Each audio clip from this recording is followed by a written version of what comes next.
Welcome to Real Love, Real Stories TV and podcast. This is Kanu. I'm the host, and thank you so much for tuning in. This is the place to be to hear love stories. In today's episode, you're going to be hearing a real story from me. So it's real love, real stories. So we're focusing on the real story because it's not a love story that I'm sharing today. But first, April is Sexual Assault Awareness Month. So it's an annual campaign to raise public awareness about sexual assault and educate communities on how to prevent sexual violence. So most states in the US anyway, they take this time to create activities around that, that are focused on public health and education. And so given that this year we are in social lockdown, social distancing, I'm not sure what people are doing about it, but for me, I am sharing my story. Today's show is brought to you by Audible. Audible is offering our listeners a free audiobook with a 30-day trial membership. Just go to audibletrial.com/real love, real stories and browse the unmatched selection of audio programs. Download a title free and start listening. It's that easy. Go to audibletrial.com/real love, real stories to get started today. So I was walking from the bus stop going home from school, and this is back in Zimbabwe. As I remember it, it was a quiet morning. It was cool. The sun was shining, and why I was walking from the bus stop going home is that it was time. This time was during the times where we're taking exams. So you would go to school, take your exam, and then go home when you're done because there's no reason to stay. You were not required to stay the whole full school day. So anyways, I was wearing my school uniform, which was a blue blazer and a blue pleated skirt and a white blouse and the whole 9 yards, like what it looks like here when you're, kids that go to private school in the US, they wear a uniform. It was like that. So, I got done. I can't even remember because it's been a while. I can't remember what subject that was that I had just taken an exam for. But I was a pretty happy young, because this was like the time that I was in high school, so like a young budding high schooler. So, anyways, I'm minding my own business. I'm walking home, and comes a guy coming from the other way. And, you say hello or whatever, and you go your way. I said hello, and then the thing is, he turned around and he asked me to stop. And I was like, oh, maybe he's trying to ask me for directions or something. So then he told me he actually pulled out a knife first, and I saw it. And he says to me, if you say anything, if you scream, if you cry, I'm going to cut your throat.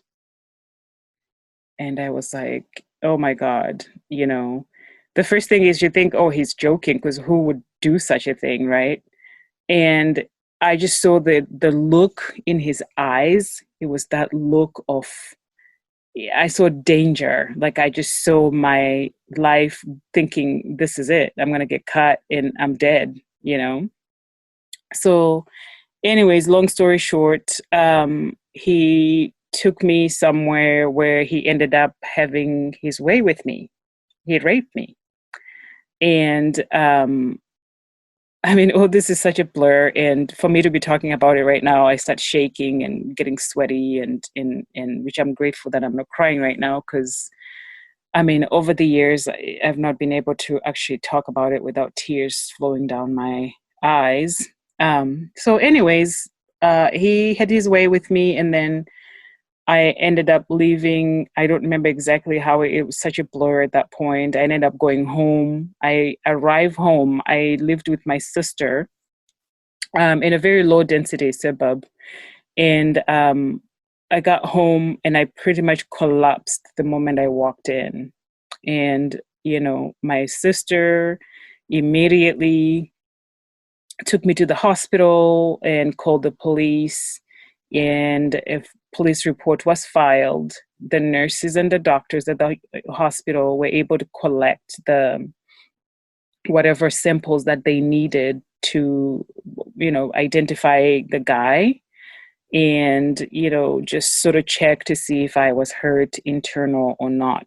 So yeah, that's what happened. And then so with all this though, as you can imagine, there's some impact, right? Some were long term, some were short term. So I went through feeling shame for the longest time, just shame that I lost my virginity to this idiot, to this guy. And I was blaming myself, like asking, I was blaming myself, and I was also blaming God for the most part, like why are you punishing me, and did you forget about me? Why would this happen to me? And why would he do that to me? And also feeling very fearful of, like, did I contract an STD? Did I get pregnant? And what if he finds me again and does it again? So thankfully, I was tested for whatever panel of STDs that they had to do and checked for pregnancy. And thankfully, none of that came positive. So I was lucky enough that I didn't get pregnant or contract any STD from this guy. And for the longest time, I felt very, this overwhelming sadness that I had become a statistic. I am now one of those women who went through this. And it's just like, I was always asking myself, why me? Why me? Not that I want it to happen to anybody else, but why would somebody do that? And it just does not make sense. I can't compute it in my head because I wouldn't do that to anyone. So anyways, I felt this overwhelming sadness of, like, I've just become a statistic. And then I was very angry. Also just angry that why would somebody do that? Why target me? And I actually think that this guy had been watching me for a while, because of some of the things that he said, which I can't really recall right now, but I just remember feeling like he had been watching me and he knew my schedule, I think. So anyways, yeah, this anger that why would this guy do this to me, and all that. And then for, like, the long term impact of this, it's major PTSD. Like, I feel like it has actually affected how I look at my romantic relationships, and also how when I'm on the dating scene, like how I interact with men. Like, there's something there that's not quite resolved that I think has a lot to do with how I interact with men when I'm dating. And although this is now a distant memory, I still get sweaty palms like I have right now. My heart still races quite fast when I start talking about it, and I cry. And thankfully, right now, I'm not crying, but this is also take number 5 of me trying to record this. So, which I'm very, proud of myself for wanting to be vulnerable enough to share this very private situation with my audience. And I'm proud of myself and grateful that I have this platform to do that, and that I can actually share such a story with you guys. Yeah, so it was not easy, but what I want to say though is, for me to get through the healing process, which is still going, although this is many, many, many years later, I'm still healing. But what I am so grateful for was that I had a really good support system. The number one person who supported me was my mom.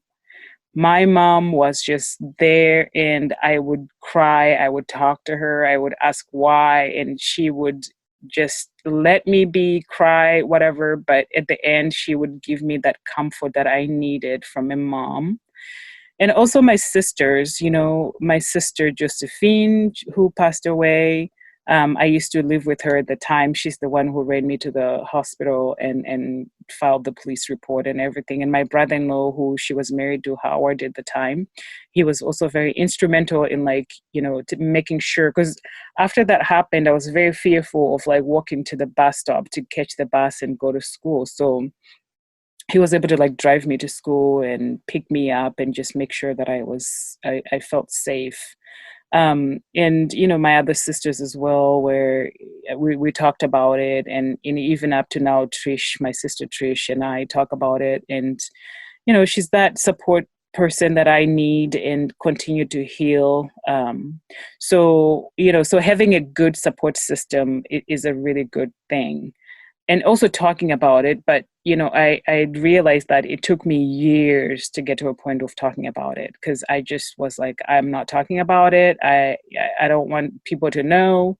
But here I am now having this platform where the podcast is listened to in many, many different countries. So I hope that sharing my story will help someone who may have gone through this and know that you're not alone.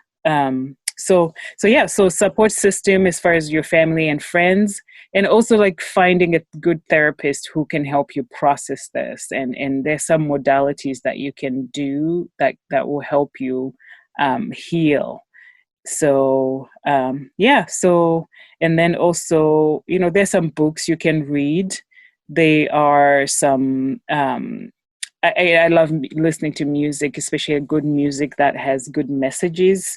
That always helps me get through things. And also finding a support group. If there's a support group you can find, they're very specific. You could find, one that has sexual violence or whatever, and you can be a part of that and, help other women and as well help yourself heal through the process. Because like I said, you are not alone in this. So you may be asking yourself, why are you sharing this story on Real Love, Real Stories? Well, it's not a love story, but it's a real story for me. And I just wanted to invite you guys to hear a little bit about that experience that I went through. So like I said, it wasn't an easy thing for me to get to share this, but I thought it was a good time for me to do that. So let me leave you with this. I read this and really liked it. It says that strength doesn't come from what you can do. It comes from overcoming the things you thought you couldn't. So I really thought I could never share this episode with you guys on my podcast, but because of strength, because of time, because of support, healing, and the love that I feel from my friends and family, the love and support that I feel from you, my audience, I'm able to share this a very private thing with you guys. So thank you for always supporting me. And if anybody out there has gone through this and you want somebody to talk to, please feel free to send me a message. I would love to hear from you. Thank you so much. Thank you so much for listening, and all the way to the end. I am genuinely so grateful. So now you can continue to show your support in a few different ways. The first one is, if you can think of someone who might benefit from this episode, please send it to them. And the second thing is, we all are on social media, Facebook, Instagram, and the like. So please share this episode.